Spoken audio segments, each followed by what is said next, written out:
Bonjour à tout le monde. Amen. C'est encore avec beaucoup de joie encore ce soir que nous nous retrouvons dans la bonne présence du Seigneur. Nous avons écouté des belles expériences, des beaux témoignages, la gloire de Dieu, des beaux chants, toujours à la gloire du Seigneur. Mais le plus important encore pour nous ce soir, c'est de nous placer, nous présenter devant le message de la parole de Dieu, qui sera pour nous encore, je le crois de tout mon cœur, non pas parce que c'est moi qui prêche, mais lorsque la Bible est ouverte, lorsque la Bible est lue, lorsqu'elle est expliquée, alors il se passe toujours des choses dans la vie des personnes qui sont à l'écoute de cette parole vivante. Et puis ce soir, je crois encore dans mon cœur que le Seigneur va parler à 1, 2, 3 personnes, je ne sais pas. Mais néanmoins, la parole de Dieu est tellement efficace qu'elle peut se manifester dans ton cœur encore ce soir pour t'amener à quelque chose de meilleur que ce que tu es en ce moment. Le cantique que nous avons écouté, c'est un cantique qui touche nos cœurs. Amen. Crie à Dieu.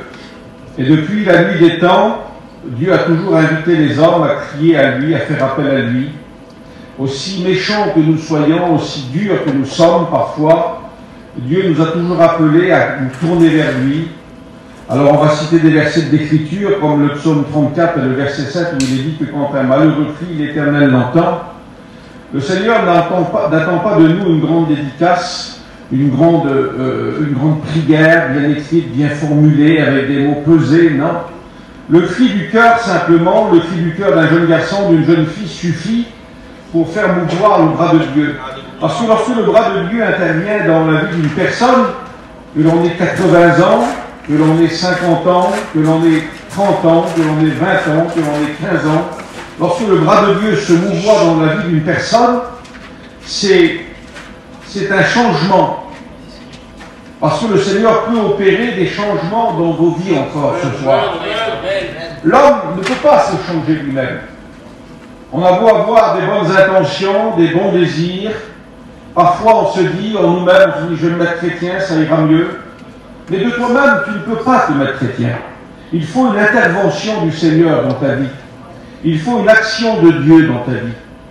Et ce soir encore, au travers des quelques versets de l'Écriture que nous allons partager ensemble, je ne vais pas vous tenir longtemps, soyez tranquilles, je vous tranquillise là-dessus, je vais vous tenir une dizaine de minutes. Je crois que c'est suffisant. Le Seigneur a dit un jour 5 mots à une personne qui était dans une détresse, vous ne pouvez pas vous imaginer comment. Cet homme était exclu de son foyer, exclu de sa famille, exclu de ses proches, exclu de la synagogue, mis de côté. Il était atteint par une maladie incurable, une maladie qui rongeait son corps, une maladie qui le torturait, une maladie qui le mettait à part de tout le monde. Il devait s'annoncer lorsqu'il venait quelque part. Et puis, Jésus lui a dit 5 paroles. Jésus lui a dit, je le veux, sois pur. Et sa vie a changé à ce moment-là. Il n'y a pas eu un grand discours de la part de ce lépreux. Il a dit, Seigneur, si tu le veux, Dieu est toujours prédisposé pour intervenir dans notre vie. Le Seigneur est toujours prêt et disponible pour agir dans nos vies. Même si la prière n'est pas belle, même si le cri vers Dieu n'est pas beau, mais le Seigneur ne regarde pas à la belle prière qui sort des lèvres, qui sort de la bouche. Et le Seigneur regarde à cette prière qui vient du plus profond de l'être humain, c'est-à-dire au fond de son cœur, au fond de son âme, là où les hommes ne peuvent pas voir, là où les hommes ne peuvent pas visiter, mais que seul le Seigneur peut voir et visiter.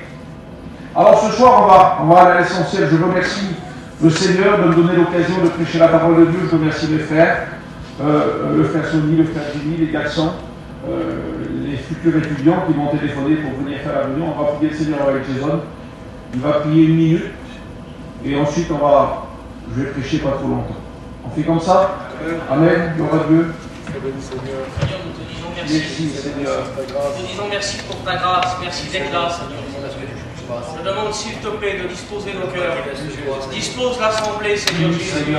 Seigneur, nous chassons tout trouble, tout ce qui n'est pas d'accord, tout ce qui pourrait venir, Seigneur Jésus, nous faire sortir du message. Nous voulons être captés sur ta parole. Nous ne voulons pas passer à côté, Seigneur Jésus. On est là pour t'écouter. Prends la réunion en main. Vois le message, Seigneur Jésus, qui puisse pénétrer nos cœurs, Seigneur mon Dieu. qu'on puisse le mettre en pratique par la suite, Seigneur mon Dieu. Bénis Sandy Porny et tentez sur lui. Seigneur, qu'il puisse s'exprimer librement, Seigneur Jésus. Seigneur, bénis-le pleinement, bénis nos cœurs. Bénis, Seigneur Jésus, l'assemblée qui est là. Le désir de mon cœur, Seigneur, c'est de comprendre et de mettre ta parole en pratique. Merci pour ta grâce et pour tes bienfaits, Seigneur. Seigneur, nous voulons qu'il se passe des choses. Nous voulons que les rétrogrades reviennent à toi. Nous voulons que les âmes se tournent vers toi. Nous voulons que le ciel est en fait, Seigneur, mon Dieu, ce soir. Alors nous mettons la vision entre tes mains, Seigneur Jésus. Merci pour ta grâce et pour tes bienfaits, Seigneur. Prends toute la place pour Jésus. Merci, Seigneur. Amen. Amen. On peut dire Amen? Amen. Gloire à Dieu. Le Seigneur a toujours agi dans la vie des hommes d'une façon ou d'une autre. Dieu s'est toujours investi dans la vie des êtres humains pour agir différemment. On dit que Dieu est l'Éternel il est dit que je suis l'Éternel qui te guérit. C'est-à-dire que le Seigneur peut se manifester dans la vie d'un homme par la guérison divine. Le Seigneur peut se manifester dans la vie d'un homme par le pardon de ses péchés. Le Seigneur peut se manifester dans la vie d'un homme, d'un jeune garçon, d'une jeune fille, par une action qui est propre au Seigneur lui-même.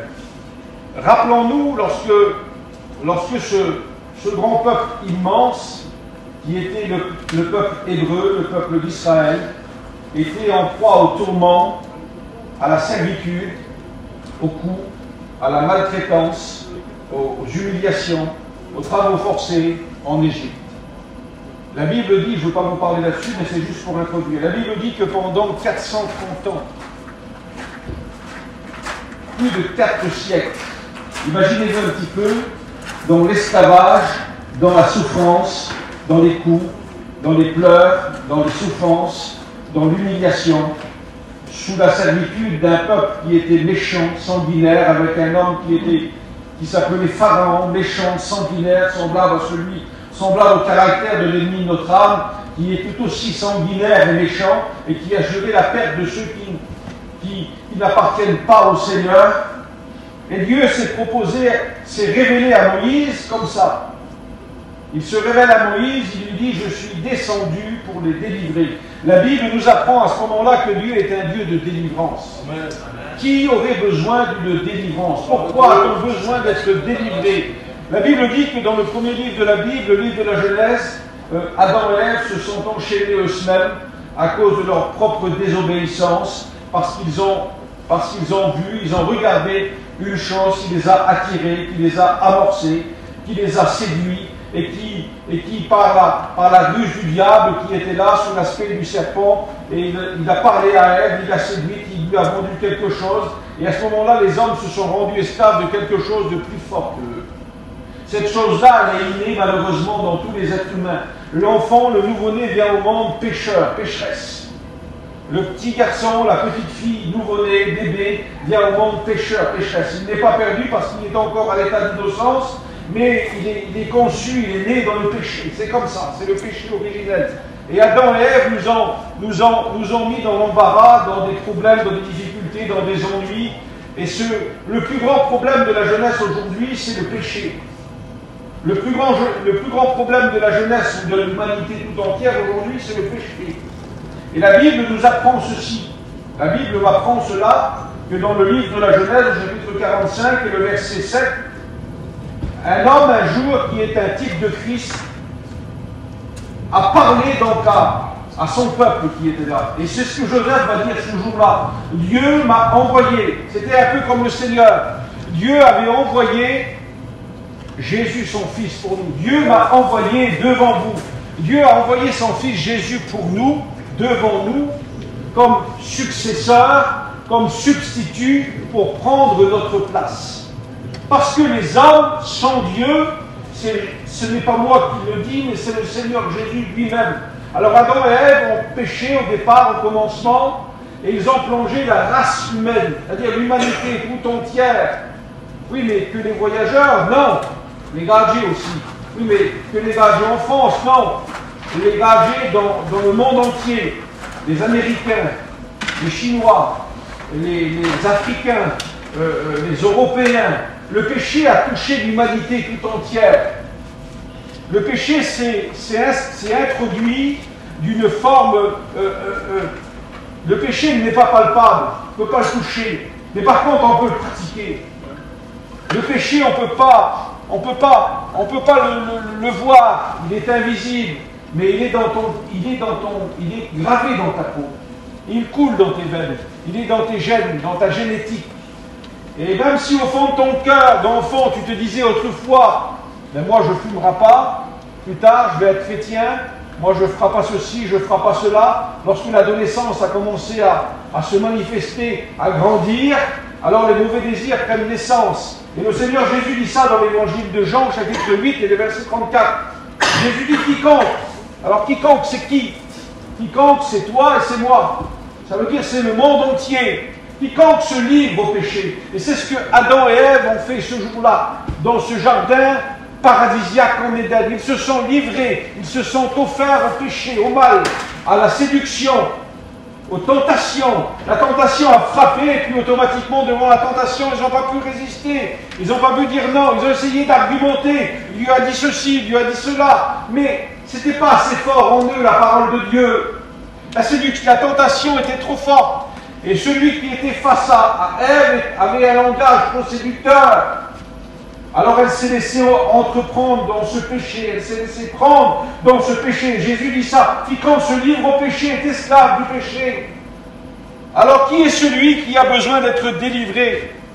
C'est celui qui est captif, c'est celui qui est enchaîné, c'est celui qui est dit esclave. Et peut-être au fond de toi, tu dis, mais je ne suis pas esclave, je fais ce que je veux. Je suis dans un bon foyer, mes parents me donnent tout ce que j'ai besoin, je suis heureux, je vis la vie. Oui, mais dans ton cœur, il y a peut-être des œuvres. Parce que la Bible dit ça, que le Seigneur peut nous délivrer de toute œuvre mauvaise. Et les œuvres mauvaises, ce sont les œuvres du péché. Et les œuvres du péché nous priveront de la gloire de Dieu. Les œuvres du péché nous fermeront le ciel. Les œuvres du péché nous condamneront. Les œuvres du péché nous amèneront loin, loin, loin de Dieu. Et les œuvres du péché, s'il faudrait les détailler, que ce soit la cigarette, que ce soit la drogue, que ce soit l'alcool en abusant, que ce soit l'impudicité, que ce soit tout ce qui circule aujourd'hui dans le monde, vous en savez sûrement plus que moi, chacun est esclave de ce qui a triomphé de lui. Qu'est-ce qui a triomphé de toi? Est-ce que le tabac aurait triomphé de toi? Est-ce que la drogue aurait triomphé de toi? Lorsque quelqu'un triomphe sur quelqu'un, ça veut dire que cette personne-là a pris le pouvoir sur la personne. Est-ce que le monde, est-ce que le péché, dans toutes ses formes, aurait pris le pouvoir sur ta vie à un tel point que tu n'aurais plus la force de dire ben, je ne toucherai plus, je ne goûterai plus? Non, parce que c'est plus fort que toi. Les scientifiques, les docteurs, les psychologues ont inventé de nouveaux mots. Autrefois, on disait quelqu'un qui était accro, mais maintenant, aujourd'hui, on appelle ça quelqu'un qui est sous une addiction. Alors, on est addict à l'alcool, addict à la drogue, addict au jeu, addict, excusez-moi d'expression, aux choses interdites sur le téléphone, aux sites interdits, aux choses impures. On est addict, on n'arrive pas à s'en sortir. On dit, je ne regarderai plus, mais c'est plus fort que nous, ça nous rattrape. Addict à l'impudicité, on dit, je n'irai plus vers cette fille, je n'irai plus vers ce garçon. Mais c'est plus fort que nous, on n'arrive pas. Alors à ce moment-là, on est comme de ceux qui sont appelés les esclaves du péché. Et là, le Seigneur, la parole de Dieu plutôt, je reprends le verset d'introduction, Joseph est là face à ses frères, il y avait 2-3 ans de famine, ils n'avaient plus rien à manger, ils étaient en miettes, ils n'avaient plus rien du tout. Parce que l'esclavage nous mènera à la famine. Parce que l'esclave ne peut pas se nourrir lui-même. L'esclave ne travaille pas pour lui-même pour se nourrir, il travaille pour son maître. Et c'est son maître qui a le droit de le nourrir ou pas. C'est son maître qui a le pouvoir de lui donner la nourriture ou pas. Et puis, Joseph est là et va dire, Dieu m'a envoyé devant vous pour vous faire vivre. Parce que tant que nous sommes esclaves, il n'y a pas de vie. La vie de l'esclave, c'est le travail, jour après jour, journalier, se soumettre à la volonté du maître. Il y avait des bons maîtres pour certains esclaves, mais il y avait des mauvais maîtres. Et le monde, et le péché, c'est un très mauvais maître qui nous a servi, qui nous a sujettis, qui nous force à des travaux forcés, des choses qu'on ne voudrait pas faire, des choses qu'on ne voudrait pas pratiquer, mais c'est plus fort que nous. On n'arrive pas à dire non. On prend des grandes décisions, on fait des jurements, on dit je toucherai plus, je regarderai plus, je ferai plus ceci, je ferai plus cela, mais c'est plus fort que nous. Lorsque le péché commence à se mouvoir en nous, alors on retombe dans nos travers, on retombe dans nos addictions, on retombe dans nos péchés, on retombe sous notre esclavage. Et là, le Seigneur dit ça, que c'est beau. C'est un type de Christ. Dieu m'a envoyé devant vous pour vous faire vivre. Et le Seigneur voudrait te faire vivre. Amen. Parce que l'âme qui pêche, c'est celle qui mourra. Parce que le péché, en réalité, c'est la mort. Le péché nous fait de nous des morts spirituels. Nous étions morts aussi autrefois dans nos péchés, par nos offenses. Mais Dieu nous a rendus vivants. Alors le Seigneur, la parole de Dieu dit ça, Dieu m'a envoyé pour vous faire vivre par une grande délivrance. Et c'est ce qu'il te faut ce soir. Il te faut une grande délivrance. Amen. Dieu avait envoyé Moïse, le libérateur, pour opérer une grande délivrance, pour que les Hébreux, le peuple hébreu, soient arrachés de la main de Pharaon, arrachés de la main d'ennemi, arrachés de la maison de servitude. Dieu s'était présenté comme ça à Moïse, il lui a dit, je suis descendu pour les délivrer. Et le Seigneur ce soir est présent au milieu de nous, il est descendu pour te délivrer aussi à toi. Te délivrer de ce qui triomphe de toi, te délivrer de ce qui fait de toi un esclave.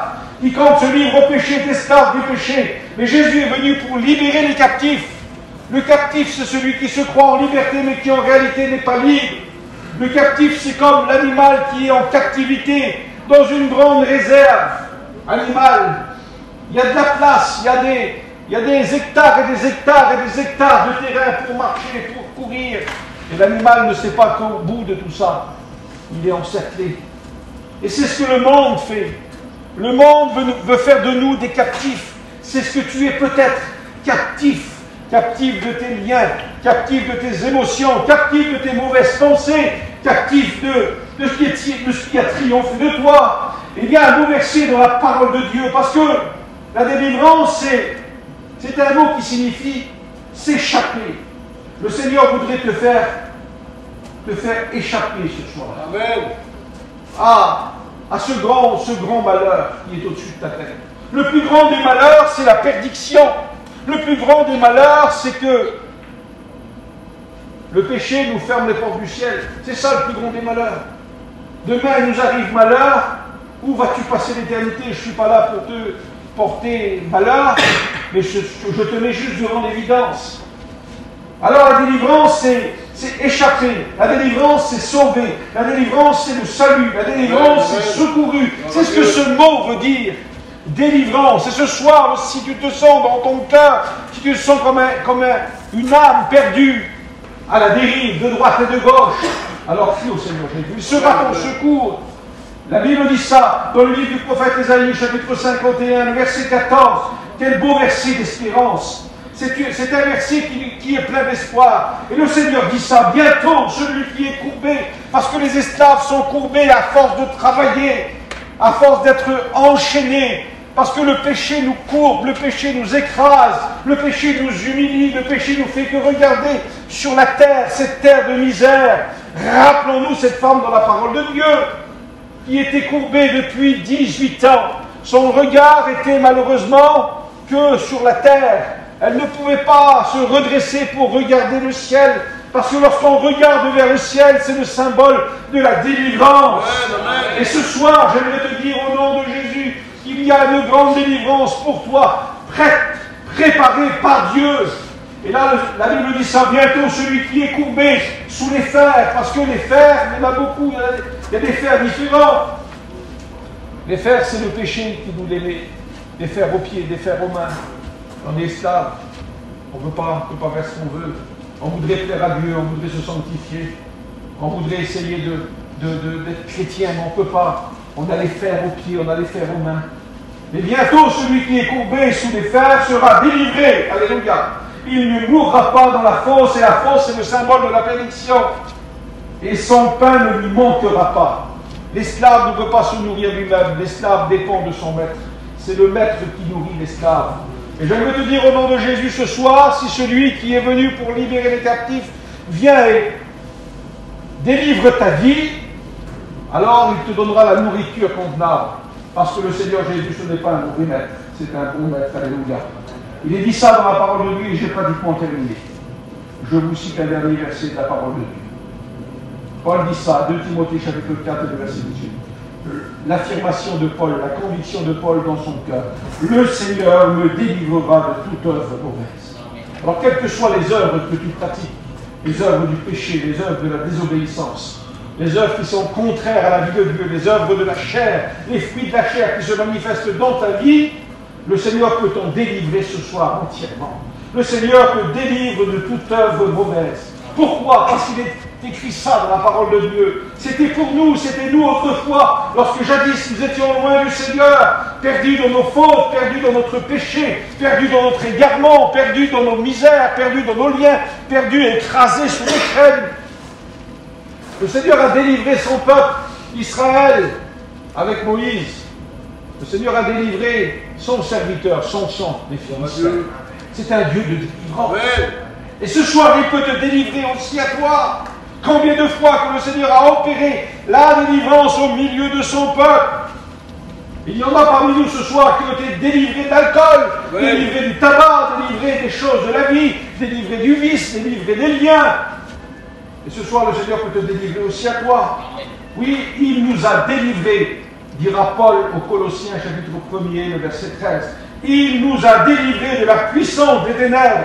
Et ce ne sera plus la puissance des ténèbres qui régnera sur ta vie, mais il va te transporter dans le royaume de son Fils bien-aimé, le royaume de la lumière, là où nous avons la rédemption, le pardon de nos péchés. Parce que lorsque quelqu'un est délivré, alors automatiquement le Seigneur pardonne son péché. Alors je ne vais pas aller plus loin, je vous ai dit que je ne vais pas retenir longtemps. Je vous invite à fermer vos yeux et on va faire une prière au Seigneur.